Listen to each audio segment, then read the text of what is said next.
ಶ್ರೀ ಗುರುಭ್ಯೋ ನಮಃ. ಓಂ ಶ್ರೀ ಗಣೇಶಾಯ ನಮಃ. ಓಂ ದೇವಾನಾಂಚ ಋಷೀಣಾಂಚ ಗುರುಂ ಕಾಂಚನ ಸನ್ನಿಭಂ ವಂದ್ಯಂಚ ತ್ರಿಷು ಲೋಕೇಶು ಪ್ರಣಮಾಮಿ ಬೃಹಸ್ಪತಿಂ. ಓಂ.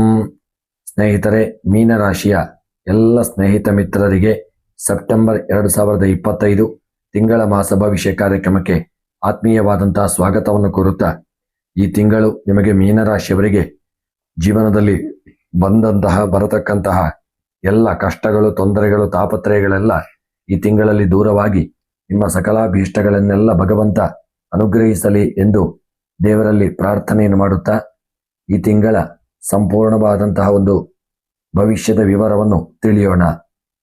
ಈ ಸೆಪ್ಟೆಂಬರ್ ತಿಂಗಳು ನಿಮಗೆ ಮೀನರಾಶಿಯವರಿಗೆ ಆಧ್ಯಾತ್ಮ, ಆತ್ಮ ಪರಿಶೀಲನೆ ಮತ್ತು ವೈಯಕ್ತಿಕ ಬೆಳವಣಿಗೆಯ ಕಾಲವಾಗಿರಲಿದೆ. ಹಲವಾರು ವಿಷಯಗಳಲ್ಲಿ ಸ್ಪಷ್ಟತೆ ಬರಲಿದೆ. ಅಲ್ಪ ಕಷ್ಟದ ನಂತರ ಹೆಚ್ಚಿನ ಅನುಗ್ರಹ. ಹೃದಯ ಶುದ್ಧವಾಗಿ ಕಾರ್ಯ ಮಾಡಿದರೆ ಶ್ರೇಷ್ಠ ಫಲ ಸಿಗಲಿದೆ. ಇನ್ನು ಈ ತಿಂಗಳ ಉದ್ಯೋಗ, ವೃತ್ತಿ ಕ್ಷೇತ್ರಕ್ಕೆ ಸಂಬಂಧಪಟ್ಟಂತೆ ಕೆಲಸದಲ್ಲಿ ಧೈರ್ಯದಿಂದ ಮುನ್ನಡೆಯಬಹುದಾದಂಥ ಒಳ್ಳೆಯ ಅವಕಾಶಗಳು ದೊರೆಯಲಿದೆ. ಅಧಿಕಾರಿಗಳೊಂದಿಗೆ ಸ್ಪಷ್ಟ ಸಂವಾದ ಅಗತ್ಯ. ಹೊಸ ಪ್ರಾಜೆಕ್ಟ್ ಅಥವಾ ಜವಾಬ್ದಾರಿ ದೊರೆಯುವ ಯೋಗಗಳಿದೆ. ಕೆಲವರಿಗೆ ಕೆಲಸದ ಸ್ಥಳ ಬದಲಾವಣೆಯ ಸಂಭವ. ಸಮಯ ಪಾಲನೆ ಮತ್ತು ಸಮರ್ಪಿತ ಶ್ರಮದಿಂದ ಹೋರಾಡಿಕೊಳ್ಳಿ. ಇನ್ನು ಈ ತಿಂಗಳ ನಿಮ್ಮ ವ್ಯಾಪಾರ, ಸ್ವಯಂ ಉದ್ಯಮ ವಿಚಾರಕ್ಕೆ ಸಂಬಂಧಪಟ್ಟಂತೆ ವಾಣಿಜ್ಯ ವ್ಯವಹಾರದಲ್ಲಿ ಉತ್ತಮ ಲಾಭ ದೊರೆಯಲಿದೆ. ಪಾರ್ಟ್ನರ್ ಜೊತೆ ಅಲ್ಪ ಗೊಂದಲ. ಪರಸ್ಪರ ನಂಬಿಕೆ ಬೆಳೆಸಿಕೊಳ್ಳಿ. ಆನ್ಲೈನ್ ಬಿಸ್ನೆಸ್ ಮತ್ತು ಫ್ರೀಲಾನ್ಸಿಂಗ್ ವಿಚಾರವಾಗಿ ಯೋಗಗಳಿದೆ. ಹೊಸ ಯೋಜನೆಗಳು ಪಕ್ಕ ಮಾಡಿ ಹೇಳಿಸಿದಂತಿರಲಿದೆ.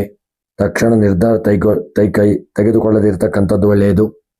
ಈ ತಿಂಗಳು ನೀವು ಹಣದ ಹೂಡಿಕೆ ನಿರ್ಧಾರದಲ್ಲಿ ಶಾಂತಿಯ ವಿಶ್ಲೇಷಣೆ ಇರಲಿ. ಇನ್ನು ಈ ತಿಂಗಳ ನಿಮ್ಮ ಹಣಕಾಸು ಮತ್ತು ಸಂಪತ್ತಿನ ವಿಚಾರಕ್ಕೆ ಸಂಬಂಧಪಟ್ಟಂತೆ ಖರ್ಚು ಹೆಚ್ಚು, ಆದರೆ ನಿರ್ವಹಣೆ ಸಾಧ್ಯ. ಹಳೆಯ ಸಾಲ ನಿವಾರಣೆಗೆ ಉತ್ತಮ ಸಮಯ. ಬಂಧು ಮಿತ್ರರಿಂದ ಹಣಕಾಸಿನ ಬೆಂಬಲ ಸಿಗುವಂಥ ಒಂದು ಸಾಧ್ಯತೆ ಇರಲಿದೆ. ಈ ತಿಂಗಳ ನಿಮ್ಮ ಶ್ರೇಷ್ಠ ದಿನಗಳು 6, 13, 20 ಮತ್ತು 26, 29 ಹಣಕಾಸಿಗೆ ಉತ್ತಮವಾದಂತಹ ದಿನಗಳು. ಇನ್ನು ಈ ತಿಂಗಳ ನಿಮ್ಮ ಪ್ರೀತಿ, ಪ್ರಣಯ, ದಾಂಪತ್ಯದ ವಿಚಾರಕ್ಕೆ ಸಂಬಂಧಪಟ್ಟಂತೆ ಪ್ರೀತಿಯಲ್ಲಿ ನವಚೈತನ್ಯ, ಹೊಸ ಉತ್ಸಾಹ, ಉಲ್ಲಾಸ ದೊರೆಯಲಿದೆ. ಸಂಗಾತಿಯೊಂದಿಗೆ ಮನಸ್ತಾಪ ನಿವಾರಣೆಗೆ ಸೂಕ್ತವಾದಂಥ ಸಮಯ. ವಿವಾಹ ವಿಚಾರಕ್ಕೆ ಹಿರಿಯರಿಂದ ಒಪ್ಪಿಗೆ ಸಿಗುವಂಥ ಒಂದು ಯೋಗಗಳಿದೆ. ಭಾವನೆಗಿಂತ ಹೆಚ್ಚು ನಂಬಿಕೆ ಮಹತ್ವದ್ದು, ಹಾಗಾಗಿ ಎಚ್ಚರಿಕೆಯಿಂದ ಇರಿ. ಕುಟುಂಬ ಮತ್ತು ಸಂಬಂಧಗಳ ವಿಚಾರಕ್ಕೆ ಸಂಬಂಧಪಟ್ಟಂತೆ ಕುಟುಂಬದಲ್ಲಿ ಆಂತರಿಕ ಸಮಜಾಯಿಷಿ ಹೆಚ್ಚಾಗಲಿದೆ. ಮಕ್ಕಳ ಶಿಕ್ಷಣ, ಆರೋಗ್ಯದ ಕಡೆಗೆ ಹೆಚ್ಚಿನ ಗಮನವು ಅಗತ್ಯ. ಹಿರಿಯರ ಆಶೀರ್ವಾದದಿಂದ ಈ ತಿಂಗಳು ನಿಮ್ಮ ಕಾರ್ಯಗಳಲ್ಲಿ ಬಲ ಪ್ರಾಪ್ತಿಯಾಗಲಿದೆ. ಮನೆಯಲ್ಲಿ ಶಾಂತ ವಾತಾವರಣ ಉಳಿಸಿ. ತೀವ್ರ ಮಾತುಗಳೆಡೆಗೆ ಹೋಗಬೇಡಿ.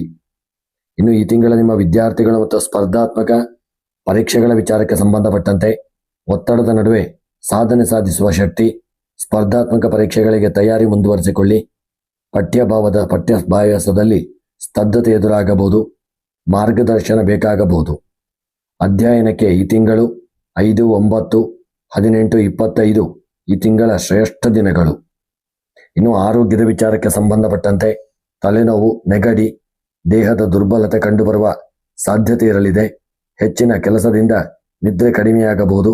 ಸೂರ್ಯನ ಬೆಳಕು, ಯೋಗ ಮತ್ತು ಸಮಯ ಪಾಲನೆ ಆರೋಗ್ಯಕ್ಕೆ ಶ್ರೇಷ್ಠವಾಗಿರಲಿದೆ. ಇನ್ನು ಈ ತಿಂಗಳಲ್ಲಿ ತಿಂಡಿಯಲ್ಲಿ ಸಮತೋಲನ ಇರಲಿ. ನೀರನ್ನು ಹೆಚ್ಚಾಗಿ ಸೇವನೆ ಮಾಡಿಕೊಳ್ಳುವುದು ಒಳ್ಳೆಯದು. ಇನ್ನು ಈ ತಿಂಗಳ ನಿಮ್ಮ ಪರಿಹಾರಗಳು: ಪ್ರತಿ ಗುರುವಾರದಂದು ಗುರುದೇವರಿಗೆ ಹಳದಿ ಹೂವಿನ ಅರ್ಚನೆಯನ್ನು ಮಾಡಿ. ಓಂ ಬೃಹಸ್ಪತಯೇ ನಮಃ ಎಂಬ ಮಂತ್ರವನ್ನು 54 ಬಾರಿ ಜಪ ಮಾಡಿ. ಪುಸ್ತಕ ದಾನ, ವಿದ್ಯಾರ್ಥಿಗಳಿಗೆ ಪೆನ್ನು, ಪೆನ್ಸಿಲ್ಗಳು, ವಸ್ತ್ರದಾನಗಳನ್ನು ಮಾಡಿಕೊಳ್ಳಿ. ಶುಭ ಪುಣ್ಯಗಳು ನಿಮಗೆ ಪ್ರಾಪ್ತಿಯಾಗಲಿದೆ. ಇನ್ನು ಈ ತಿಂಗಳ ನಿಮ್ಮ ಶುಭ ಮಾಹಿತಿ: ಶುಭ ಸಂಖ್ಯೆ 3, 7, 12 ಈ ತಿಂಗಳ ನಿಮ್ಮ ಶುಭ ಸಂಖ್ಯೆಗಳು. ಶುಭ ಬಣ್ಣ ಹಳದಿ ಮತ್ತು ನೀಲಿಯ ಬಣ್ಣ. ಶುಭರತ್ನ ಪೂರ್ವ ದಿಕ್ಕು. ಶುಭ ಹೂವು ವಿಶೇಷವಾಗಿ ಕಣಿಗೆ ಹೂವು. ಇನ್ನು ಈ ತಿಂಗಳ ನಿಮ್ಮ ಶ್ರೇಷ್ಠ ದಿನಗಳು 4, 10, 17, 21 ಮತ್ತು 27 ಶ್ರೇಷ್ಠ ದಿನಗಳು. ಎಚ್ಚರಿಕೆಯ ದಿನಗಳು 4, 15, 28 ಈ ತಿಂಗಳ ಒಂದು ಶ್ರೇಷ್ಠ ಈ ಎಚ್ಚರಿಕೆಯ ದಿನಗಳು. ತುಂಬ ಎಚ್ಚರಿಕೆಯಿಂದ ಮುಂದುವರಿಯಿರಿ. ಇನ್ನು ಸ್ನೇಹಿತರೆ, ಆಧ್ಯಾತ್ಮದಲ್ಲಿ ಈ ತಿಂಗಳು ಶಕ್ತಿ ಹೆಚ್ಚಾಗಿರಲಿದೆ. ನೀವು ಹೊರಗಿನ ಪ್ರಪಂಚಕ್ಕಿಂತ ಒಳಗಿನ ಪ್ರಪಂಚವನ್ನು ಗೆದ್ದರೆ ಎಲ್ಲವೂ ನಿಮ್ಮದೇ ಆಗಲಿದೆ. ಸ್ನೇಹಿತರೆ, ವಿಶೇಷವಾಗಿ ಈ ತಿಂಗಳು ನಿಮಗೆ ಭಗವಂತ ಯೋಗ, ಭಾಗ್ಯ, ಆರೋಗ್ಯ, ಐಶ್ವರ್ಯವನ್ನು ಕೊಟ್ಟು ಸಕಲ ಕಷ್ಟಗಳನ್ನು ಪರಿಹಾರ ಮಾಡಿ ಇಷ್ಟಾರ್ಥಗಳನ್ನು ಅನುಗ್ರಹಿಸಲಿ ಎಂದು ದೇವರ ಚರಣ ಕಮಲಗಳಲ್ಲಿ ಪ್ರಾರ್ಥಿಸುತ್ತಾ ವಿಡಿಯೋವನ್ನು ಮುಕ್ತಾಯ ಮಾಡುತ್ತಿದ್ದೇನೆ. ಮುಂದಿನ ವಿಡಿಯೋಗಳೊಂದಿಗೆ ಮತ್ತೆ ಭೇಟಿಯಾಗೋಣ. ಧನ್ಯವಾದಗಳು.